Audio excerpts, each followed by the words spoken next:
I greet you all in the name of our Lord and Savior Jesus Christ. మన ప్రభువైన యేసుక్రీస్తు నామములో మీ అందరికి శుభములు తెలియజేస్తున్నాను. Our God is a good God. మన దేవుడు చాలా మంచి దేవుడు. His mercy endures forever.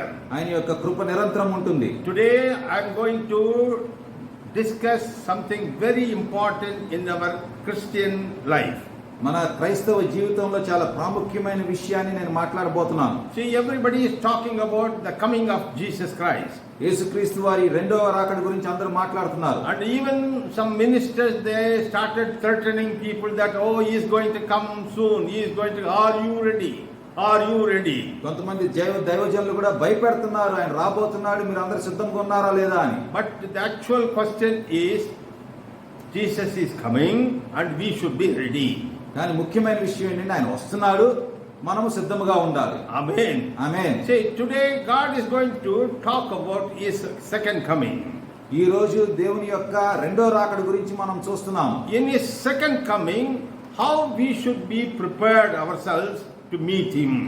ఆయన రెండో రాకడ సమయంలో మనం ఏ విధముగా సిద్ధపాటు కలిగి ఉండాలనే చూద్దాము. See, First Peter, first chapter, మొదటి పేతురు మొదటి అధ్యాయము verses 13 to 16, 13 నుండి 16 వచనాలు చూసినట్లయితే very important key note, a secret note is given for the children of God. చాలా ముఖ్యమైన వచనాలు ఇక్కడ మనం గమనిస్తున్నాము. See, the verses 13 starts like this: therefore prepare your minds for action, be self-controlled, set your hope fully on the grace to be given you when Jesus is revealed. మనము 13వ వచనం చూసినట్లయితే, కాబట్టి మీ మనస్సు అను నడుము కట్టుకొని నిబ్బరమైన బుద్ధి గలవారై యేసుక్రీస్తు ప్రత్యక్షమైనప్పుడు మీకు దేవుడు కృప విషయమై సంపూర్ణ నిరీక్షణ కలిగి ఉండుడి. Jesus is going to come. యేసుక్రీస్తు వారు రాబోతున్నారు. And when he is revealing himself, we should be prepared and set right everything to receive him. ఆయన ప్రత్యక్షమైనప్పుడు ఆయన్ని మనము అంగీకరించడానికి ఆహ్వానించడానికి మనం సిద్ధంగా ఉండాలి. See, first of all, we should prepare in our mind for the action. జరగబోయే దానికి మన తలంపుల్లో కూడా, మన ఆలోచనలో కూడా, మన బుద్ధిలో కూడా మనం సిద్ధంగా ఉండాలి. It is not the material or physical readiness. In our mind we should prepare. బాహ్యముగా కనపడే విషయాలు కాదు, కానీ మన ఆలోచనలో మనం సిద్ధంగా ఉండాలి. For what is the course of action to be taken? The word of God is listing out that first of all, be self-controlled. మనం చేయాల్సింది ఏంటి ఇక్కడ మనకి చెప్పబడి ఉంది. ముందుగా చూసినట్టయితే నిబ్బర బుద్ధి కలిగి ఉండాలని ఉంది. See, our mind should be controlled. మన యొక్క మది, మన యొక్క బుద్ధి మన యొక్క ఆధీనంలో ఉంచుకోవాలి మనం. Even today many Christians, they have a double mind. Oh, everybody is talking about coming of Jesus Christ, but is he going to come? మరి చాలా మంది క్రైస్తవుల్లో కూడా ద్వంద్వ స్వభావం ఉంది. ఆయన వస్తాడని చెప్తున్నారు, ఆయన నిజంగానే వస్తాడంటారు కూడా. And this talk is going on for years together, but nothing is happening. Everything is going as usual. ఈ మాటలు ఎప్పటి నుండో చెప్తున్నారు, కానీ ఏమీ జరగట్లేదు, ఇది మామూలుగానే ఉంటది అంటారు. So our mind should be controlled. మన యొక్క ఆలోచనలు, తలంపుల్ని మనము మరి నిబ్రముగా ఆధీనంలో పెట్టుకోవాలి. Self control, not controlled by somebody else. ఎవరో మనల్ని ఆధీనంలోకి తీసుకోవడం కాదు, కానీ మన ఆధీనంలోనే మన బుద్ధి ఉండాలి. We should make ourselves ensured that he is going to come back. యేసుక్రీస్తు వారు తిరిగి వస్తారన్న విషయము మన మదిలో మనం ఎప్పుడు కూడా ఉంచుకోవాలి. See, then when you have the controlled life, then your grace will increase, multiply in your life.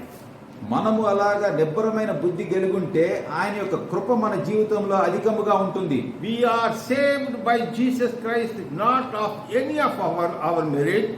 It's absolutely his grace, his plan, his goodness has saved us. మన సొంత పనుల ద్వారా మనకు రక్షణ పొందలేదు, కానీ కేవలము యేసుక్రీస్తు వారి యొక్క కృప ద్వారానే మనకు రక్షణ కలిగింది. See, we are the children of God. మన దేవుని యొక్క బిడ్డలుగా ఉన్నాము. We are chosen by God. We are the children of God. there is an instruction, advice for these children. మనల్ని దేవుడు ఎంచుకున్నాడు, ఆయన బిడ్డలుగా మనం ఉన్నాము. మనకి కొన్ని మరి మాటలు చెప్పబడి ఉన్నాయి. Verses 14 says, as obedient children, do not conform to your evil desires you had when you lived in ignorance. 15వ వచనం చూసినట్లయితే, కాగా మీరు విధేయులకు పిల్లలై మీ పూర్వపు అజ్ఞాన దశలో మీకుండిన ఆశలను అనుసరించి ప్రవర్తింపక, మిమ్మును పిలిచిన వాడు పరిశుద్ధుడై ఉన్న ప్రకారం మీరును సమస్త ప్రవర్తన యందు పరిశుద్ధులై ఉండుడి. Every believer, every child of God will be having two parts of life. ప్రతి విశ్వాసికి, ప్రతి దేవుని యొక్క బిడ్డకి అతని జీవితంలో రెండు భాగాలుగా ఉంటాయి. One is before accepting Jesus Christ as their Lord and Savior. ఒకటేంటంటే యేసుక్రీస్తు వారిని రక్షకునిగా అంగీకరించక ముందు, and the other one is after accepting him as the Lord and became a saved child.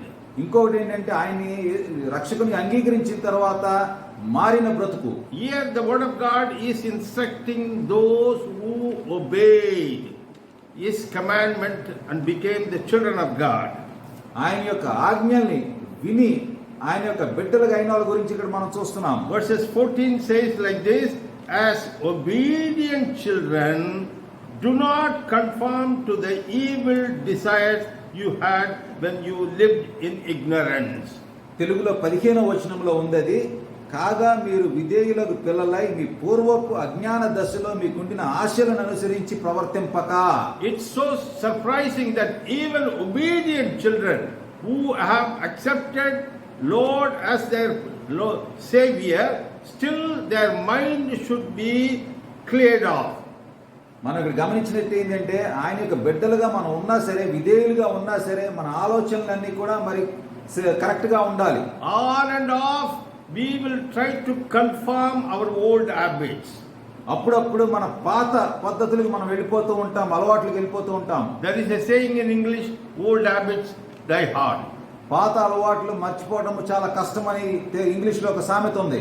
And the word of God is very specific. Prepare your mind, set right your mind, clear all your old things so that you can accept the revealing of Jesus Christ.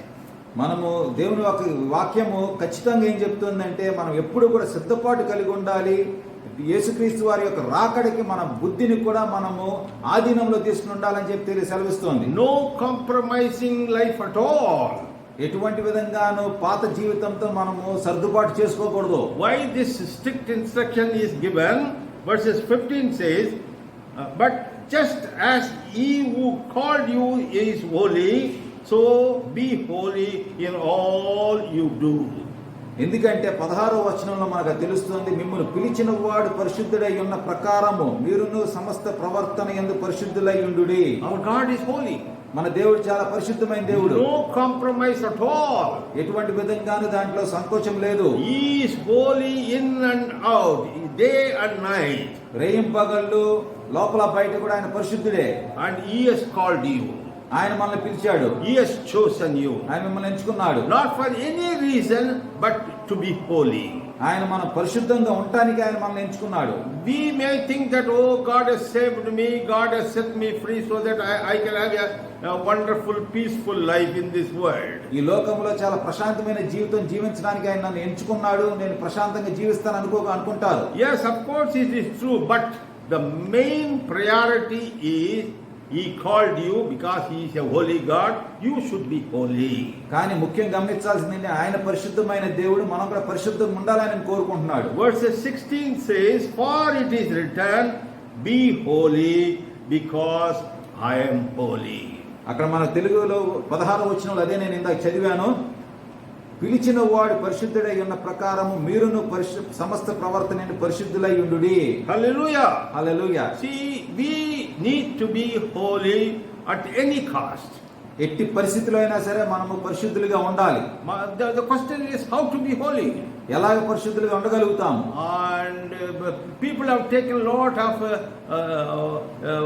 external or the worldly measures to be holy. చాలా మంది కూడా మరి బయటికి బాహ్యంగా పరిశుద్ధం కనపడటానికి చాలా జాగ్రత్తలు తీసుకున్నారు. Some people, some believers, some children of God, they started wearing white and white. కొంతమంది విశ్వాసులు తెల్ల దుస్తులు వేసుకోవడం మొదలు పెట్టారు. Some ministers of God, they removed their mustache. కొంతమంది దేవజనులు మీసాలు తీసేశారు. And they will insist that you also should do that. వారు మీరు కూడా అదే పని చేయాలని చెప్తారు. If you go to their fellowship or the church, nobody will be having mustache.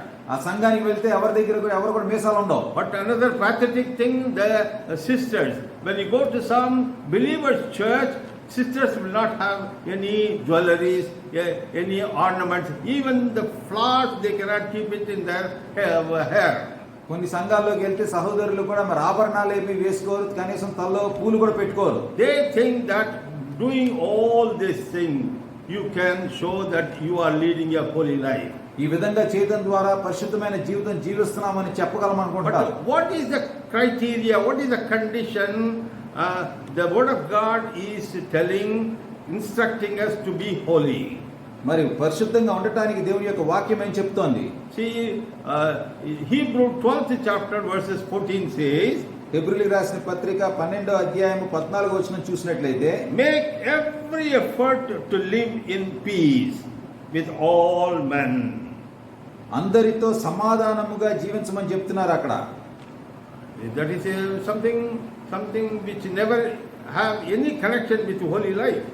పరిశుద్ధమైన జీవితానికి దీనికి ఎటువంటి సంబంధం లేదనిపిస్తుంది మనకి. And if you maintain a peaceful, cordial relationship with all men, do you think that we will be holy? అందరితో సమాధానముగా ఉంటే పరిశుద్ధంగా ఉండే అవకాశం ఉందా? And the word of God is giving this instruction: make every effort to live in peace with all men and to be holy. మనం 14వ వచనం చూసినట్లయితే, అందరితో సమాధానమును పరిశుద్ధతయు కలిగి ఉండుటకు ప్రయత్నించుడి, పరిశుద్ధత లేకుండా ఎవడును ప్రభువును చూడడు.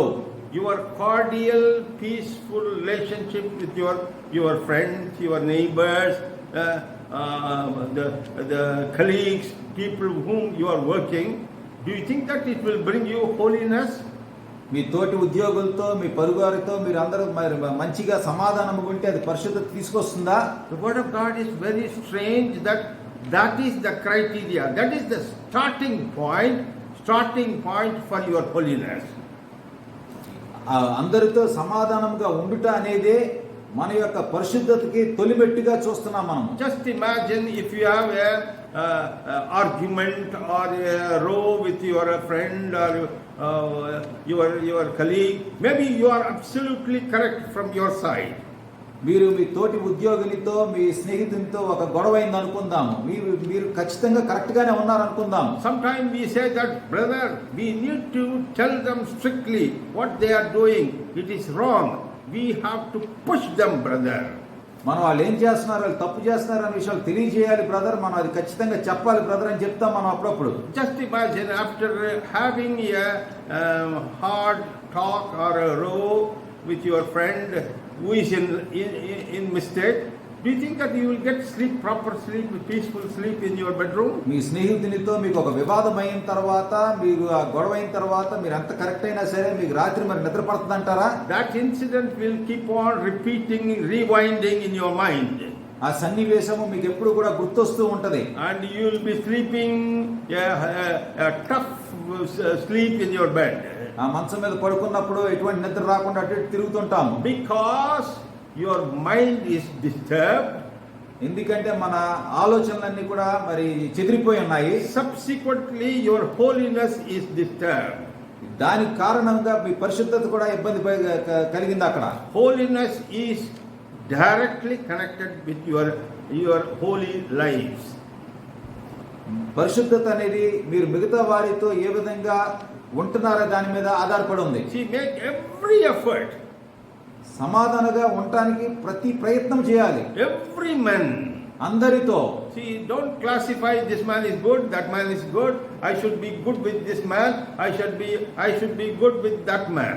ఈ వ్యక్తి మంచోడు, ఈ వ్యక్తి చెడ్డోడు, ఈ వ్యక్తితో నేను మంచిగా ఉండాలి, ఆ వ్యక్తితో మంచిగా ఉండకూడదు, అలా చెప్పకూడదు మనం. Mind this word, every every man. అందరితో అన్న విషయం గుర్తుంచుకోండి. Why every man we should make a peaceful, cordial relationship?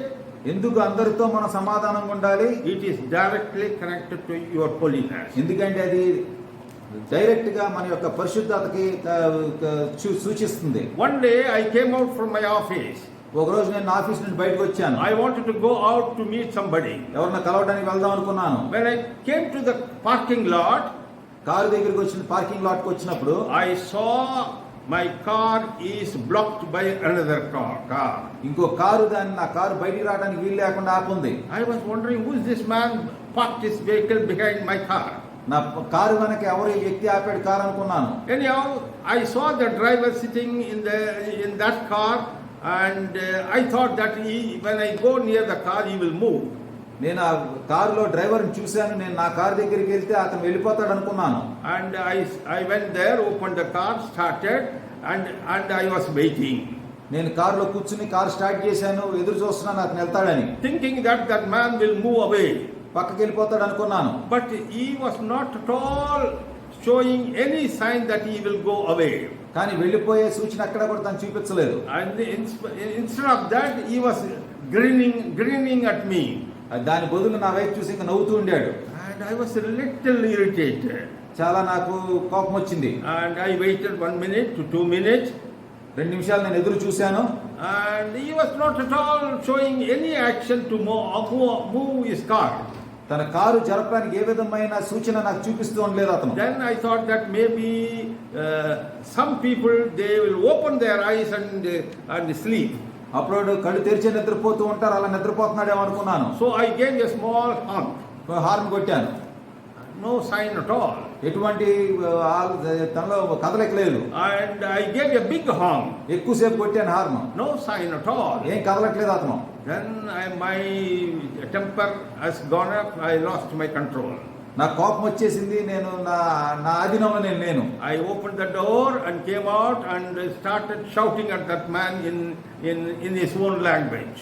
అతని భాషలోనే నేను అతనితో మాట్లాడటం మొదలెట్టాను. నేను తిడత మొదలు పెట్టాను. I can shout to somebody in Arabic. Arabic లో నేను వ్యక్తి మీద నేను అరవగలను. Because that man is from this country. ఈ దేశస్థుడు కాబట్టి నేను అతనితో అరబిక్ లో మాట్లాడాను. But that man started laughing at me. నన్ను చూసి నవ్వటం మొదలు పెట్టాడు. And I was so irritated, I lost all my temper.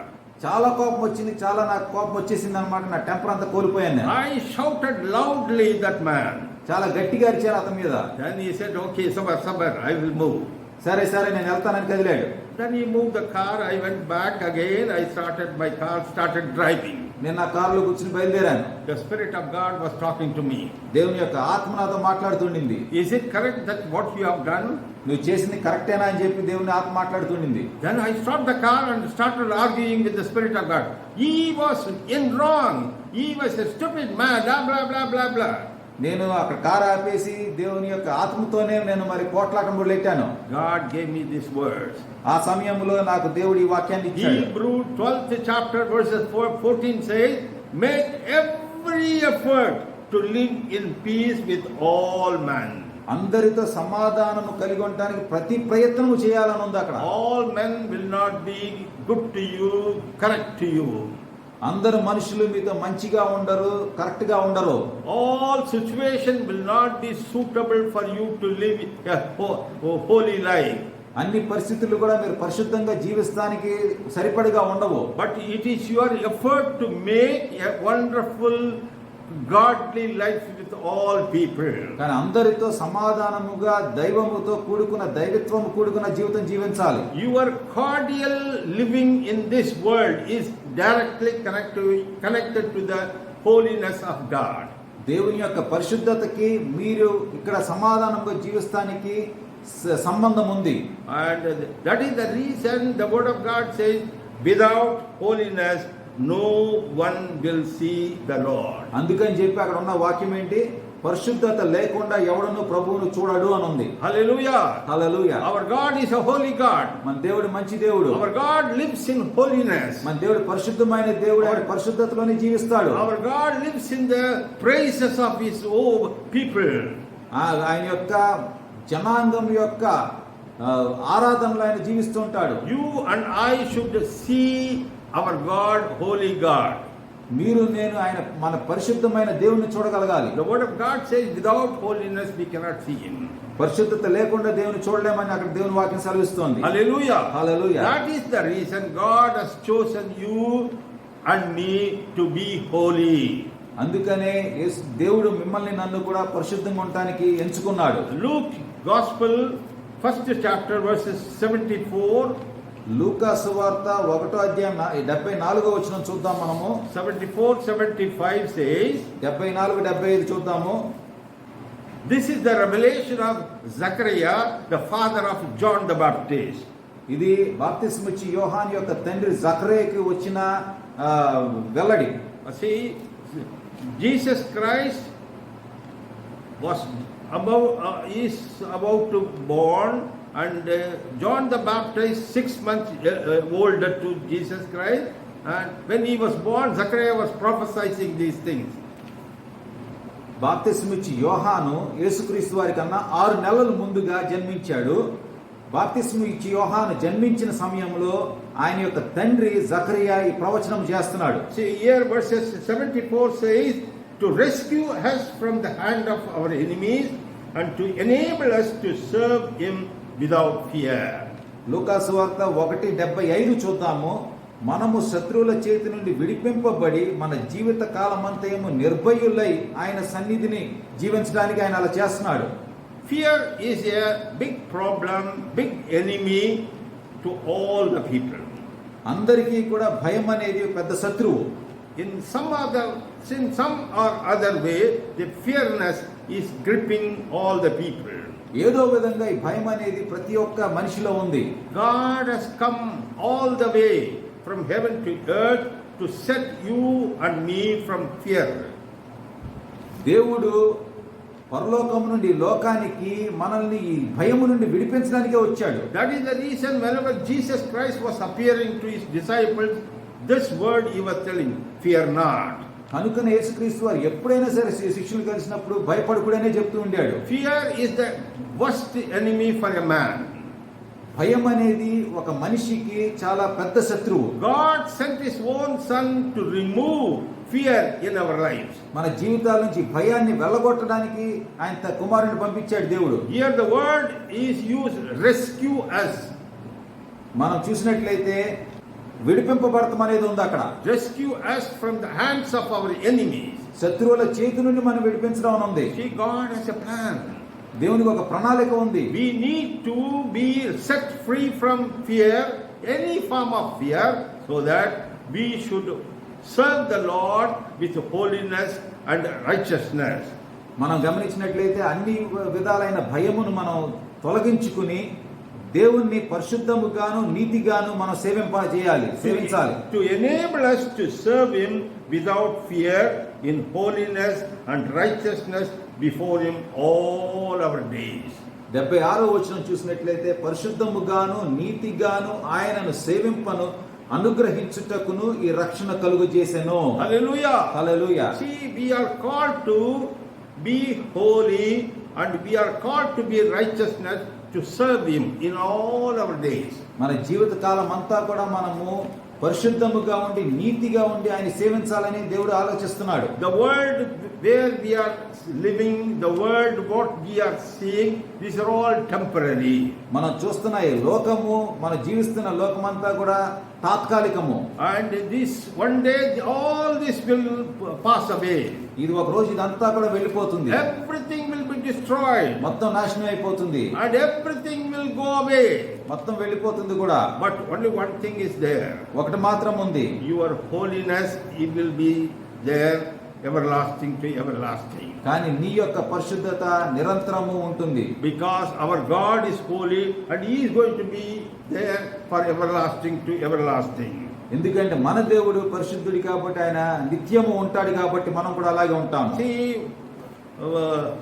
2 Peter chapter 3, 2 Peter chapter 3, 2 పేతురు 3వ అధ్యాయము and verses 10 says like this. 10వ వచనం సెలవిస్తోందంటే, But the day of the Lord will come like a thief. The heavens will disappear with a roar. The elements will be destroyed by fire, and the earth and everything in it will be laid bare. మనం 10వ వచనం చూసినట్లయితే, అయితే ప్రభువు దినము దొంగ వచ్చినట్లు వచ్చును, ఆ దినమున ఆకాశములు మహాధ్వనితో గతించిపోవును, పంచభూతములు మిక్కటమైన వేండ్రముతో లయమైపోవును, భూమియు దాని మీదనున్న కృత్యములను కాలిపోవును. The second coming of Jesus Christ will be like a thief coming to our house. యేసుక్రీస్తు వారి యొక్క రెండో రాకడ దొంగ వచ్చినట్లుగా ఉంటుందని చూస్తున్నాము. No prayer, intimation, notice. ముందుగా ఎటువంటి సూచన ఉండదు. Nobody can predict when Jesus is going to come. యేసుక్రీస్తు వారు ఎప్పుడు వస్తారో మనం చెప్పలేము. The word of God confirms that only the Father knows that. కేవలం తండ్రికే తెలుసని దేవుని వాక్యం సెలవిస్తోంది. But he will come suddenly like a thief. దొంగ వచ్చినట్లుగా ఆయన వస్తాడు. And what will happen when he comes? ఆయన వచ్చినప్పుడు ఏం జరుగుతుంది? First of all, when he comes, those who are dead in Christ, they will raise first, and those who are living, they will be changed, taken up with him. మొదటిగా జరిగేది ఏంటంటే, ఆయనలో చనిపోయిన వారు తిరిగి లేస్తారు, ఆయనలో రక్షణ పొందిన వారు రూపాంతరము చెంది ఆయనతో పాటు వెళ్తారు. And the word of God confirms that is the church, that is the bride taken by the bridegroom. అదే దేవుని వాక్యం సెలవిచ్చేది ఏంటంటే, ఆ రూపాంతరం చెంది వెళ్ళేదే దేవుని యొక్క సంఘము, పెళ్లి కూతురు సంఘం అని చెప్తోంది. But the rest of the people, what will happen? They will see this sort of thing. Verses 11 says, since everything will be destroyed in this way, what kind of people ought you to be? You ought to live holy and godly lives. మనము ఇలాంటి జరుగుతున్నాయి కాబట్టి మనం 11-12 వచనాలు చదివితే మనం ఎలా జీవించాలో తెలుస్తోంది. ఇవన్నీ ఇట్లు లయమైపోవును గనుక ఆకాశంలో రవులు కొని లయమైపోవునట్టియు, పంచభూతములు మహావేంద్రముతో కరిగిపోవునట్టియు, దేవుని దినము రాకడ కొరకు కనిపెట్టుచు దానిని ఆశతో అపేక్షించుచు మీరు పరిశుద్ధమైన ప్రవర్తనతోనూ భక్తితోనూ ఎంతో జాగ్రత్త గలవారై ఉండవలెను. Hallelujah! Hallelujah. The heavens, what you see today, will not be there at all. It will be taken up just like that. ఇప్పుడు మనం చూస్తున్న ఆకాశములన్నీ కూడా ఇంకా ఆ రెండో రాకడ సమయంలో ఉండవు, అలా మాయమైపోతాయి. Will disappear with a roar. మహా వేంద్రముతో లయమైపోతాయి, వెళ్ళిపోతాయి. All the elements, whatever it is, gold, bangar, everything will be destroyed by fire. పంచభూతములను ఉంది చూడండి, ఏదన్నా సరే అవనివ్వండి, మొత్తం కూడా ఈ అగ్నితో కాలిపోతాయి. And earth and everything, it will be laid bare, waste. అంతా కూడా కరిగిపోయి మరి వేస్ట్ గా అయిపోతాయి అన్నమాట. So we must be very careful. మనం అందుకే చాలా జాగ్రత్తగా ఉండాలి. One who called is holy. మనల్ని పిలిచిన వాడు పరిశుద్ధుడు. He called you for holy life. మన పరిశుద్ధమైన జీవితం జీవించడానికి ఆయన మనల్ని పిలిచాడు. So now we have to reconsider, set right our mind, what kind of life we should lead. మనం ఎలాంటి జీవితం జీవించాలనేది మనం ఒకసారి పరిశీలించుకుని జీవించాలి. You ought to live holy and godly lives. మనం చూసినట్లయితే మీరు పరిశుద్ధమైన ప్రవర్తనతోనూ భక్తితోనూ ఎంతో జాగ్రత్త గలవారై ఉండవలెనని ఉంది చూడండి. Some people, they think that, Lord, we are in trouble, our lives are full of misery, and it's better you come fast. కొంతమంది అనుకుంటుంటారు, దేవా మేము చాలా కష్టాల్లో ఉన్నాము, మీరు తొందరగా వచ్చేసేయండి అనుకుంటూ ఉంటారు. Come Lord soon. తొందరగా రండి దేవా అంటారు. And there is a church, it is known as coming of Jesus, Maranatha, come Jesus. ఒక సంఘం ఉంది, యేసు రా అనే సంఘం అన్నమాట, మరణాత సంఘము. But the word of God says that what is going to speed up the coming of Jesus Christ? కానీ యేసుక్రీస్తు వారి యొక్క రాకడ తొందరగా వచ్చేటట్టు చేయడానికి ఏది దోహదపడుతుంది? Verses 12 says, as you look forward to the day of God and the speed it's coming. 12వ వచనం చూస్తే దేవుని దినపు రాకడ కొరకు కనిపెట్టుచు దానిని ఆశతో అపేక్షించుచు అని ఉంది చూడండి. See, verses 14 says, so then, dear friend, since you are looking forward to this, make every effort to be found spotless, blameless, and peace with him. Bear in mind that our Lord's patience means salvation. 14వ వచనం చూసినట్లయితే, ప్రియులారా వీటి కొరకు మీరు కనిపెట్టువారు గనుక శాంతము గలవారై ఆయన దృష్టికి నిష్కళంకులుగాను నిందారహితులుగాను కనబడినట్లు జాగ్రత్త పడుడి. What we try to understand from all these verses, your holiness will speed up the coming of Jesus Christ. వీటన్నిటి బట్టి ఏమర్థమవుతుందంటే మన యొక్క పరిశుద్ధత యేసుక్రీస్తు వారి యొక్క రెండో రాకడిని తొందరగా వచ్చినట్టు చేస్తుంది అనమాట. Make every effort to be found spotless, blameless and at peace with him. మనం చూసినట్లయితే ఆయన దృష్టికి నిష్కళంకులుగాను నిందారహితులుగాను కనబడినట్లు జాగ్రత్త పడుడి. Hallelujah. Hallelujah.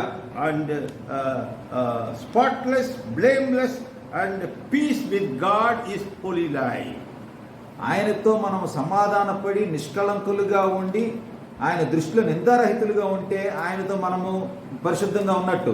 Why we are talking with all sort of emphasis about holiness?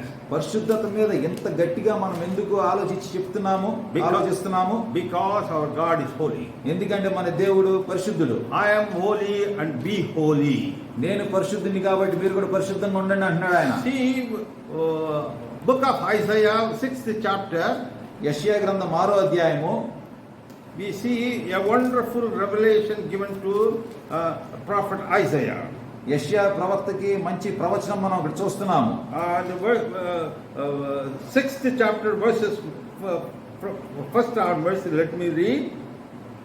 6వ అధ్యాయం మొదటి నుంచి చూద్దాము. In the year that King Uzziah died, I saw the Lord seated on the throne, high and exalted, and the train of his robe filled the temple. Above him were seraphims, each with 6 wings, and with the 2 wings they covered their faces, the 2 they covered their feet, and with the 2 they were flying, and they were calling to one another, Holy, holy, holy, in the Lord Almighty, the whole earth is full of his glory.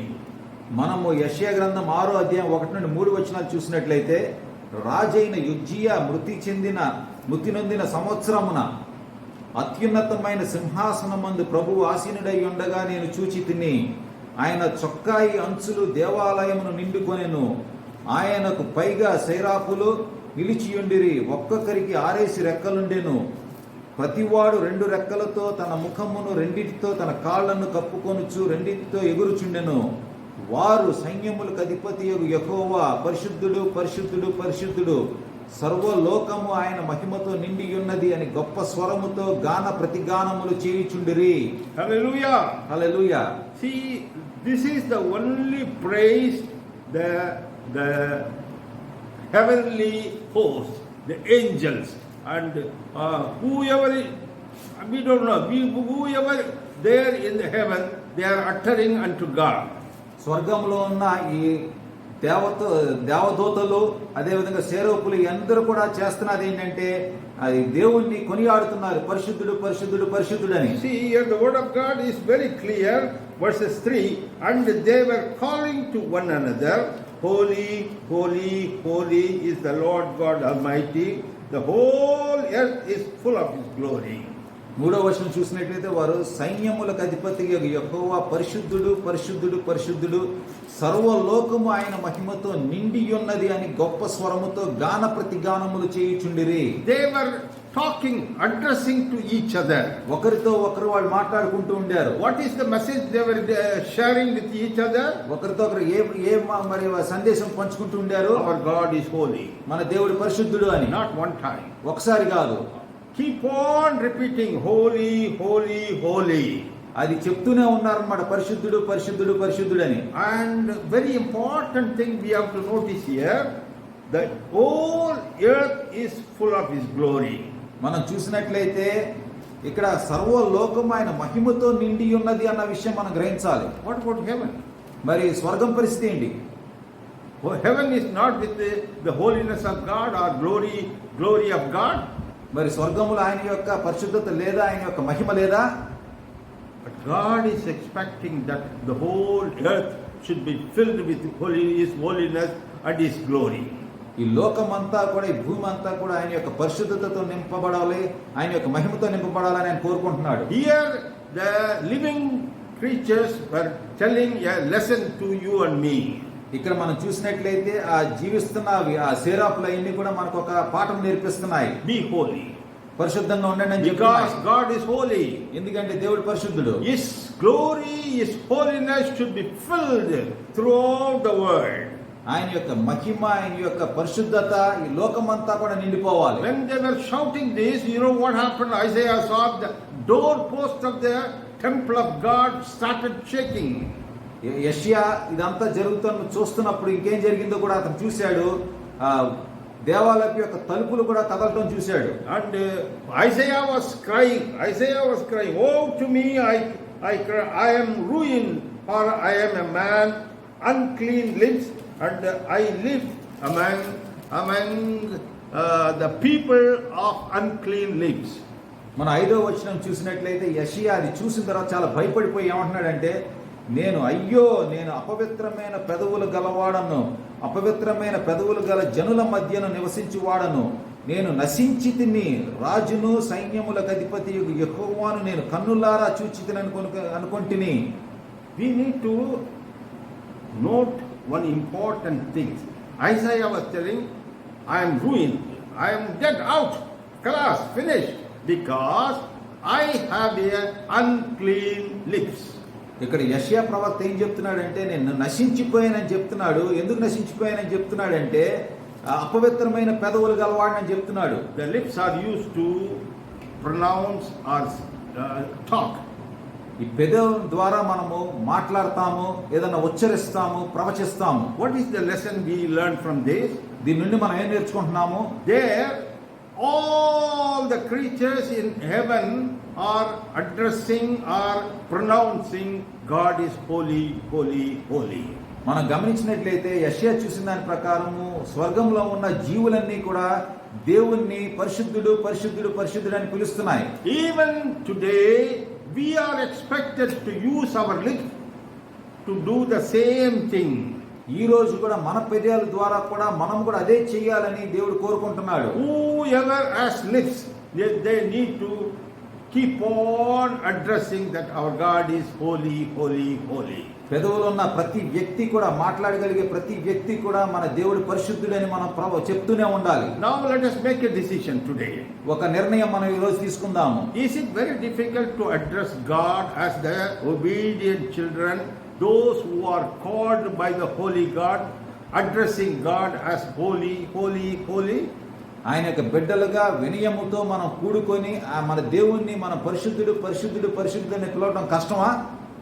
If you keep on addressing our God holy, slowly your mind will be changed. మనము దేవుణ్ణి ఎప్పుడు కూడా పరిశుద్ధుడు, పరిశుద్ధుడు, పరిశుద్ధుడు అని చెప్తూ ఉంటే మన ఆలోచనలు కూడా మారతాయి. Your mind will be getting prepared to receive the holy God. ఆ విధంగా మనం పరిశుద్ధుడు, పరిశుద్ధుడు అంటూ ఉన్నప్పుడు మన మది కూడా, మన తలంపులు కూడా ఆయన్ని ఆహ్వానించడానికి, పొందడానికి సిద్ధపడతాం మనము. The lips what you are using to call holy God will change, refresh, renew your mind. ఏ పెదాలైతే మనము పరిశుద్ధుడు, పరిశుద్ధుడు అని మన దేవునికి చెప్తున్నామో అలా చెప్పడం ద్వారా మన తలంపులు, మన బుద్ధి కూడా మారుతుంది. God will help you to become holy because He has called you, being a holy God, to be holy. ఆయన మనం పరిశుద్ధంగా ఉండే విధంగా ఎందుకు చేస్తాడంటే, ఆయన పరిశుద్ధమైన దేవుడు, మనం కూడా పరిశుద్ధంగా ఉండటానికి ఆయన మనం పిలిచాడు. Hallelujah. Hallelujah. You may say that, oh, that is Old Testament, brother. What about New Testament? In the New Testament, we are living in a very different world. It's very difficult to lead a holy life. మీరు చెప్పచ్చు, అది పాత నిబంధనలో brother, మరి కొత్త నిబంధనలో జీవించడం చాలా కష్టము, ఈ కాలంలో చాలా కష్టమైన పరిస్థితుల్లో ఉన్నాం, అలా జీవించడం అనొచ్చు మీరు. The book of Revelation 4th chapter, ప్రకటన గ్రంథం 4వ అధ్యాయం చూసినట్లయితే verses 8 onwards, 8వ వచనం నుంచి చూస్తే, each of the 4 living creatures had 6 wings and was covered with eyes all around, even under his wings, day and night they never stopped saying, holy, holy, holy is the Lord God Almighty, who was and is to come. మనము ప్రకటన గ్రంథం 4:8 చూసినట్లయితే ఈ 4 జీవులలో ప్రతి జీవికి 6 రెక్కలుండెను. అవి చుట్టూను రెక్కల లోపటను కన్నులతో నిండి ఉన్నవి. అవి భూత వర్తమాన భవిష్యత్ కాలములలో ఉండు సర్వాధికారియు దేవుడకు ప్రభు పరిశుద్ధుడు పరిశుద్ధుడు పరిశుద్ధుడు అని మానక రాత్రింబగళ్ళు చెప్పుచుండెను. Hallelujah. Hallelujah. Even in the New Testament, book of Revelation has mentioned what Isaiah saw in Old Testament. క్రొత్త నిబంధనలో ప్రకటన గ్రంథంలో కూడా యెషయా పాత నిబంధనలో చూసిన దాన్ని ఇక్కడ చెప్తున్నారు.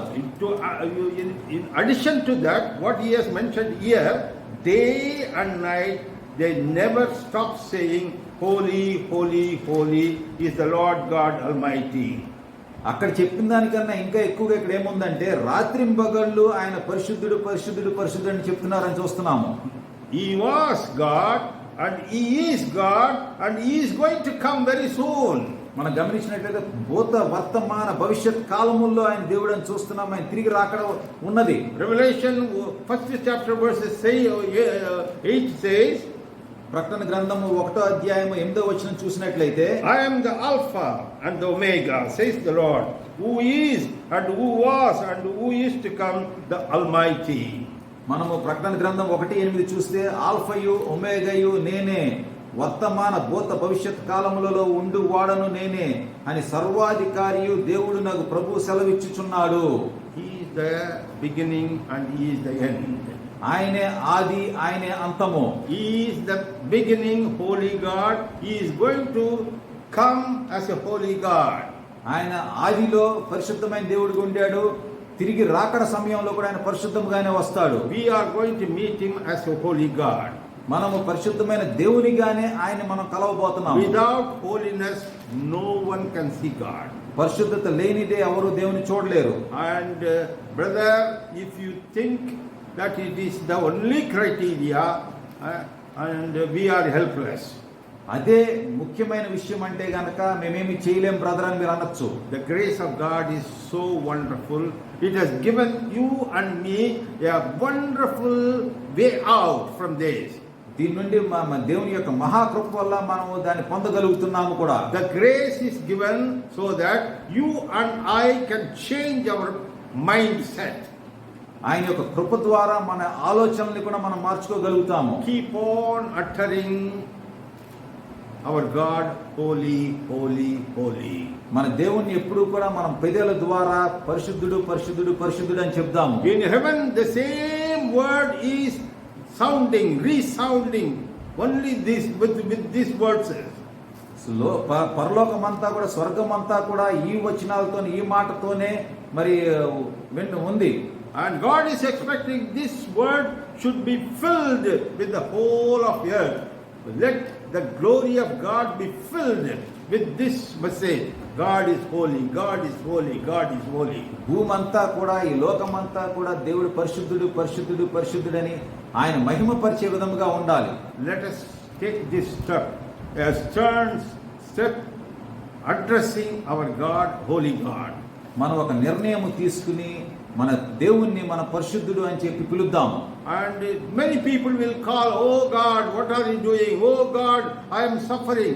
Oh God, I have all this problem. మరి చాలా మంది కూడా దేవా ఏంటి నాకు ఇన్ని కష్టాలు ఉన్నాయి, మీరు ఏం చేస్తున్నారని చెప్తూ ఉంటారు. దేవుడా, people used to call me. దేవుడా అని పిలుస్తూ ఉంటారు. But here we learn something very important. Hereafter start calling him, oh, holy God, holy, holy, holy. God's presence will, his glory will be filled in your life, in the whole of your earth. మనం ఇక నుండి పరిశుద్ధుడు పరిశుద్ధుడు పరిశుద్ధుడు అనే మనం పిలుద్దాము. మన జీవితంలో కూడా ఆయన యొక్క మహిమ నిండి ఉంటది. God's holiness will change your attitude. మన యొక్క ఆలోచనలో మన తలంపుల్ని దేవుని యొక్క పరిశుద్ధత మార్చేస్తుంది. If you think that God is holy, please mention that. మీరు దేవుడు పరిశుద్ధుడు అని చెప్పి అనుకుంటుంటే అది ఉచ్చరించండి. Don't keep on looking at God for the worldly blessing. ఇహలోకములో ఉన్న ఆశీర్వాదాల కోసం ఆయన కోసం ఎదురు చూడకండి. Worldly blessings are very important, but God's point of view is He has called you, a holy God, to be holy. ఆయన యొక్క ఆశీర్వాదాలు మనకి ఈ లోకంలో ముఖ్యమే కానీ ఆయన ముఖ్య ఉద్దేశం ఏంటంటే ఆయన పరిశుద్ధమైన దేవుడు కాబట్టి మనం కూడా పరిశుద్ధంగా ఉండాలి. His holiness will come and fill His glory in your life. ఆయన యొక్క పరిశుద్ధత మన జీవితంలోకి వచ్చి ఆయన యొక్క మహిమ మన జీవితంలో నిండిపోతుంది. If His glory is filled in your life, you will not lack anything. ఆయన యొక్క మహిమ మన జీవితంలో ఉంటే మనకి ఏ లోటు ఉండదు. Your mind is filled with His holiness. మన యొక్క తలంపులన్నీ కూడా ఆయన యొక్క పరిశుద్ధతతో నిండి ఉంటాయి. Your heart is filled with His holiness. మన యొక్క హృదయం కూడా ఆయన యొక్క పరిశుద్ధతతో నిండి ఉంటది. Your life in this world is full of holiness.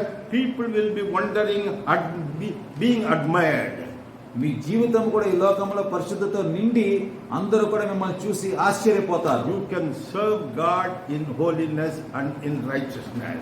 మీరు అప్పుడు దేవుణ్ణి పరిశుద్ధతలో నీతితో సేవ చేయగలుగుతారు. Dear brothers and sisters, ప్రియ సహోదరి సహోదరులారా, today I have taken these words in my heart that I need to lead a holy life. నేను ఈ రోజు నా హృదయములో ఈ తలంపు పెట్టుకున్నాను, నిర్ణయం తీసుకున్నాను. నేను పరిశుద్ధమైన జీవితం జీవించాలని నిర్ణయం తీసుకున్నాను. Without holiness I cannot see God. పరిశుద్ధత లేనిదే నేను దేవుని చూడలేను. And it is tough outwardly how to do that. బయటికి చేయడం ఎంత కష్టమో నాకు తెలుసు. But let us start addressing our God, holy God. మనము దేవుణ్ణి పరిశుద్ధుడు పరిశుద్ధుడు అని పిలుస్తూ మొదలు పెడదాము. If you start addressing our God, holy, holy, holy, పరిశుద్ధుడు పరిశుద్ధుడు పరిశుద్ధుడు అని మనం ఎప్పుడైతే మన దేవుని పిలుస్తామో, we are making every effort, every preparation in our mind, and that will change our lifestyle.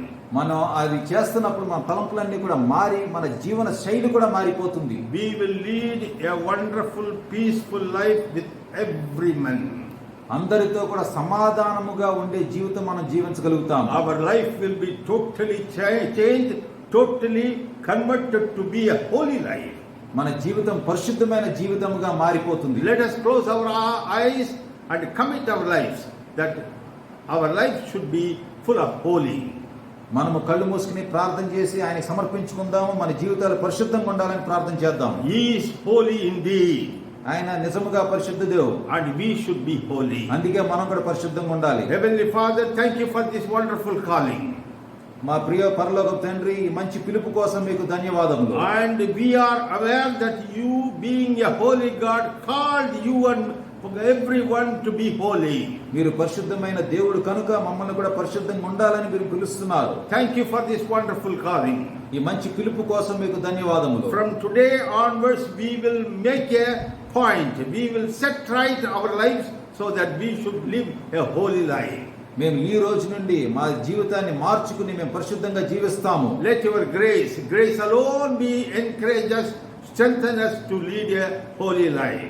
మీ కృప ద్వారా మేము పరిశుద్ధమైన జీవితం జీవించడానికి మాకు ప్రోత్సాహం ఇవ్వండి దేవా. Our God, holy, holy, holy, will strengthen us and prepare us to see His Son Jesus Christ coming soon. పరిశుద్ధమైన దేవుడు ఆయన యొక్క కుమారుడు తిరిగి రాకడ మేము చూసే విధముగా మమ్మల్ని కూడా పరిశుద్ధులుగా చేస్తాడు. In His wonderful name, Jesus, I pray, Amen. ఆయన యొక్క మహిమగల నామములో, యేసుక్రీస్తు నామములో ఆమేన్ చెప్తున్నాను. Hallelujah. హల్లెలూయా. Hallelujah. హల్లెలూయా. Hallelujah. హల్లెలూయా. Amen. ఆమేన్.